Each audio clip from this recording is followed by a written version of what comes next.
to another episode within the stories. I'm here in the Charleston, South Carolina, and you cannot say Charleston without saying Courtney the poet. And I had man, it's been like a minute. It's been a minute. Long time, It's man. been a while. And I never forget. It's been a while. My ex-wife and I was touring, and I never Huggy was like, "Yo, you got to pour in your backyard, man. If y'all go home, you need to stop." And then Charleston, I'm like, okay, and just the beautiful vibe, man. You had just the whole thing. That was in the beginning too. That was like 2010, 2009. Yes, downtown at LG's. And it was rocking, man. I was just blown away, just the level of class and just artistry you had. Thank you. And the videos. No, thank you for having us, man. But this young lady here has done a lot in the poetry game, not just for its performing, but promoting. Like, what got you into that side of it? Because you're a dope artist. I mean, she came through Southern Fried and killed it. But what got you through just the whole business? Because you're marketing, promoting, and the team you put together, y'all like killing the game. Yeah, well, my parents are entrepreneurs. So I always saw entrepreneurship. And the other thing was, I didn't want to be a starving artist.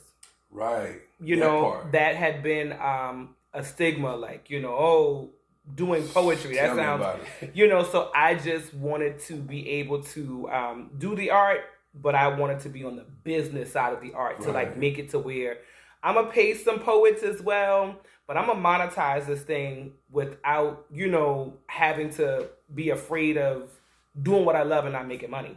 Right. So I just kind of tackled the business side of things to where it's like, I get a 2-for-1. I get to do art and I get to make money off of it. So I was so invested in the business side of things, and it kind of took over. So I don't get to do poetry as much anymore, but I still get to like put on shows. But I just was determined not to be a starving artist. Well, you get to eat in the process. That's the main point. But it's so funny, especially when I got involved in slam. Like, I was always writing, drawing, doing hip hop. But around 2004, I started going to all the competitions and getting inside that world. I'm blown away by all these artists, and I come across these dope ass artists. This is really, really dope. And I'm like, but why aren't they here? They're so talented. And I discovered that a lot of artists just want to be that. They don't want to do the business side. But you'll be a starving artist if you don't do the business side. You will. So, but what got you into? Let's talk about the art for me. What got you into like the art part? True story, my grandmother. So, I grew up in church. My grandmother made me memorize, Easter speech. I couldn't read off the sheet of paper, and there was an art school opening up when I graduated elementary school, and she made sure that I auditioned to get into the School of the Arts. So I was always in arts. My parents paid for me to go to another program called Creative Sparks back in the day. So I was doing plays since I was in elementary school, before I even got to middle school. So art was always a part of my life. When I graduated, I dropped out of college, actually. I graduated high school, went to college, dropped out of college, and I went to Charlotte. Okay. So, of course, back in 2004, I think that's when I moved to Charlotte. Poetry in Charlotte was... they was killing the game. Killing it, right? So I stumbled across blues, JC. Shout out JC and blues. Shout out to the OGs, Concrete generation. And so CP Mays was it was just to be a part of that world. So of course, being in theater, I've always done monologues, And so I just kind of fell in love with watching that. I started doing poetry, and I never forget, blues was like, yo, you need to stay in Charlotte.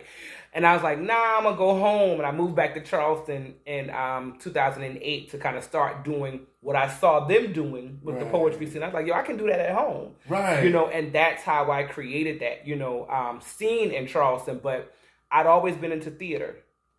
And so catching Concrete doing their thing, I was just so inspired to come home and be like, yo, like, I've been doing monologues, I've been doing theater my whole life, I could do this.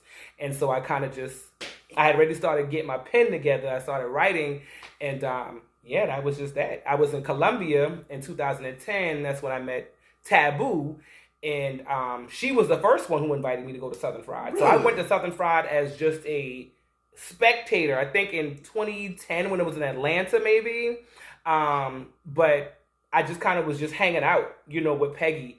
Taboo. I learned the government names now. I was hanging out with Taboo, and she was like, "Yo, you got to come to Southern Fried." So I went to Southern Fried, and that's how I heard about that. And I went 2 years actually as just enjoying poetry. And the year that I slammed, I actually was picked up because the team was short a member. I came to hang out. And was that New Danger? No, it was U.S. Oh, it was U.S. Shout out U.S. Yeah. U.S. So it was Unusual Suspects, and they were short a member, and they knew me from doing poetry shows because Neo Soul Sunday, the show that you came to, I started it in Charleston, and in 2010 I expanded to Columbia. So the Columbia poets knew me, and so I was up there, and they were short of somebody, and they asked me to spit, and I was like, all right, cool, and I ended up doing pretty well, pretty well. She's killing it. Well, let me ask you. You had mentioned about theater, so you have a theater background. Yes, it's so funny. Me and my best friend Johnny C. We was in theater since middle school, junior high school. You got middle school now. We had junior high school. Don't you say that way? But anyway, he's showing his age. Damn. But we was involved in theater, and when I started because I was writing poetry. When I started entering the slam community, I'm watching them. I said, wait a minute, they're just performing their poems. That's it. I'm like, oh, it's acting. That's it. Like, okay, I got it now. Mm-hmm.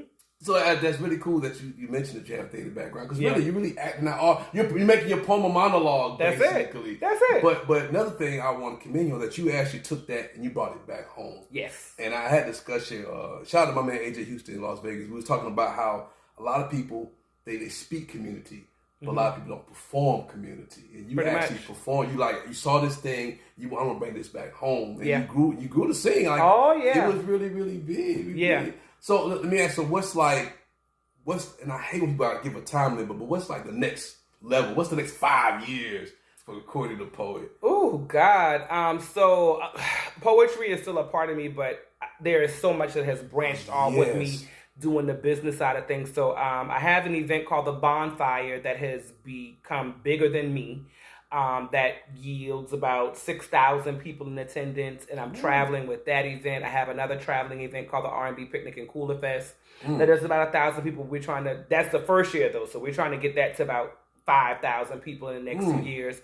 But then my legacy is what I really want to work on, which is leaving something behind for the children who weren't as exposed to arts and different things that I was. So I have a new empowerment camp that I'm starting, and I want to help the community, the kids. I'm an adjudicator for the School of the Arts, the school that I attended. Okay. I'm now an adjudicator for.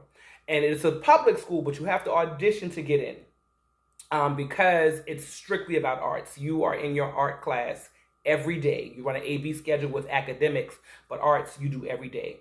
So they have to make sure that you can maintain a good GPA and be so focused in art. So at the school, it's predominantly white. When I went, it was predominantly white, but it's like super white now. And so it's super white. Super Saiyan's white. Super white. It graduated on another level of whiteness. Yeah. So they have brought in adjudicators outside of the school to kind of help even the scales, because they want to think that. Please tell my listeners what adjudicator is. Oh, okay. So they brought in another judge, basically for the kids to be on the panel to decide whether you get into school or not. But they brought us in because they felt like the community was saying the school is too white, ain't no black kids going to the school. Unfortunately, when I became on the other side of that table, I saw that the black kids were underprepared. They were coming in dressed inappropriately. They weren't they didn't know a monologue. You had a theater audition and you don't have a monologue prepared, right? Wow. So I'm like, what parent signed you up for this audition? What parent brought you here not being prepared? And so that's when I wanted to say, you know what? I have to do something about this. So we have a venue now. My boyfriend and I have a venue, and with this space that we have, we're creating a summer camp. And this is the first, and eventually this is going to be something that I want to be huge. I want to have my own school for arts. But I want to empower kids and tap them into their thing. There are some kids who don't even know they're talented. Right. Right? Because ain't nobody trying to expose them to the different areas where they could possibly be talented in. So I got my summer camp popping this summer, and my goal, I am Summer Empowerment Academy. I want to help children reach their truest, highest potential. And I think a lot of people aren't pulling that out of them because they feel like they can't do it. Nobody is empowering them to know that you are whatever you proclaim yourself to be. If you say you lazy, then you lazy. You manifest it. You know what I'm saying? So whatever you say you are, that's what you can be. You got to work for it, though. You know what I'm saying? So that's what I want to see grow in the next 5 years. I have these events, and they do well, but I really, really, really want to impact the youth that are going to come behind us, because poetry is going to be a dead art form eventually one time. You know, if we don't keep pouring into it. Right. You know, the arts altogether, theater is going to be, you know what I'm saying? Like, we got to keep pouring into that, you know, even at the art school, which I love, the evolution of the arts, you know, now at the School of the Arts, they have fashion there, and they got a lot of other different things, but performing arts is a big thing to me. And I really want to help pass that on to kids who just don't have the parents, don't have the transportation to get them there, or the funding to pay for some of these high, expensive camps that teach kids other things. So, you know, I want to be the change that I want to see in my community. Well, you've been doing that. I give you props. You give your flowers right now.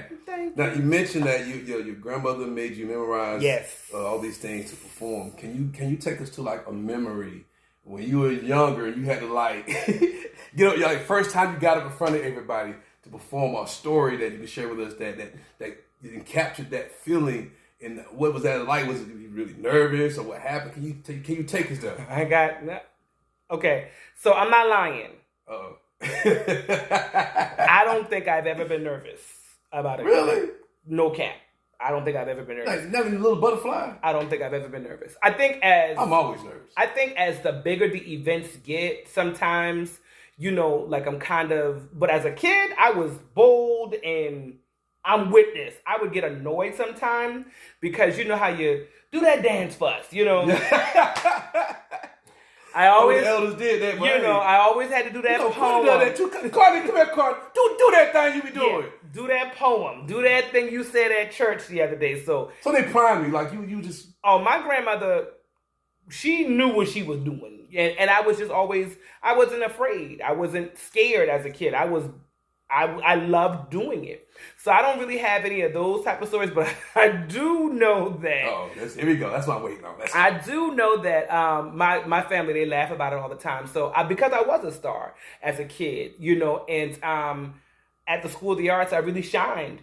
And when we did our first big production, the Gilliard Auditorium, which is a big deal in Charleston, I might have been in the 8th grade.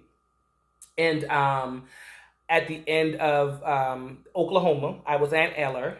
You know, I also was Fagin and Oliver Twist. That was my first play, Let's right? Go. Right? And I was like in 5th grade for that, but I was the only black kid in that. And then Oklahoma, Gilliard Auditorium, it's curtain call. And I'm in the front of the audience for curtain call. Everybody's bowing, and I'm like this. Wow. What grade was this? The 8th grade. Really? I don't even think I knew what I was doing at the time. Right? Like, I was to say, girl, put your fist up. I'm telling you, and they laugh at this all the time. They like, Courtney, you was like, and I was like, I don't know why I did that. But I was the 8th grade, Gilliard Auditorium, a predominantly white school. I am Aunt Eller in Oklahoma, which is already crazy, right? And at the end curtain call, I am up there, power fisting, center stage. Like, I don't know what made me do it. You know, maybe the conversations I heard in the household. I don't know. I wasn't trying to steal the show. It just came to me so naturally. But they crack jokes on it to this day in my family. But shout out to your family to steal that. Like, you know where it came from, but these are things that was embedded in your spirit, man. Definitely. The ancestor was speaking through you. Girl, put your fist up. I was like, yeah, we did that. I did that. Definitely. That's what I'm talking about. Thank you. Now, if you can leave anything with your listeners, and especially young, because I know your heart and your passion will be with young people. Yes. What would be that message you would like to share with them, those who may be listening? Your belief in you has to be greater than their doubt in you. Like that's that's my biggest thing. I'd be like, you gotta believe in yourself more than people doubt you, and you gotta believe in it. If you don't believe in it, people will sucker punch you out of your dreams, out of everything that you want, just by jumping at you because you don't believe in yourself. You know what I'm saying? Like, you gotta think of it when you see Steph Curry, you know, dribbling down the court. Like, he's sure of himself. He's very confident I'm gonna bank this. Yeah. You know what I'm saying? You know, when Mayweather gets in the ring, he's sure of himself. You know, like his belief in himself is so greater than anybody who doubts him. And you got to believe in yourself way more than the naysayers, and that's including family members, because sometimes they doubt your vision. That's the support you're looking for. Yeah, they doubt it because they don't understand it. Right. And it's okay. Everybody's supposed to understand it, but you got to understand it, and you got to believe in it, and your belief in yourself has to be bigger than anybody who was doubting you. Say that. Because if I believed a lot of the people who doubted me, I wouldn't be here, and that's just facts. You know, I remember when I opened up a restaurant. You know, shout out to Way, who helped me run that restaurant. We opened 5 months before COVID happened. We opened October the 15th, 2019. COVID happened March 17th, 2020. They shut us down. Right. 5.5 months. We did almost $900,000 in the first 2.5 months, and in the first 2.5 months of 2020, we did $1.2 million. Woo! And my mama didn't believe that I could do it. And that's my best friend. My mama's that's my girl, and she actually told me. My mother said, "I'll give you $20,000 not to open up that business." What? That's crazy. Yeah, and so to invest, you not to invest. My mom said, "I'll give you $20,000 not to open this business," and I did almost over $2 million in 5.5 months. Let's go. Anything is possible, y'all. I heard that anything is possible. Well, drop some links. Tell them where they can find you at your social media and all that. What is it? What's my website? COURTNAYNICOLE.com. COURTNAYNICOLE.com. That is COURTNAY Nicole NICOLE.com. My event center. If you got a party, a birthday, a wedding, whatever you want to do in Charleston, hit up thecoan.com. That is THECOAN.com. The Cohen. And on social media, I'm either Courtnay Nicole or the Courtnay Nicole, and that's on everything. On everything. We're gonna make sure we have those links in the description area, so make sure y'all check it out. Support, and all social media. If you're in Charleston, you're in the Chuck, please try to find this young lady, get involved. I'm easy to find. Easy to find. You can't come through the Charleston and come through the Chuck and not find Courtnay the Poet. So make sure you come support all things Charleston, all things Courtnay the Poet. Y'all hit up the links. Keep supporting, keep being great, and thank y'all for tuning in and subscribe to Within the Story. I'm Moody Black. This is Courtnay the Poet. And we out of here, y'all. Peace. Yeah, that's that feel good.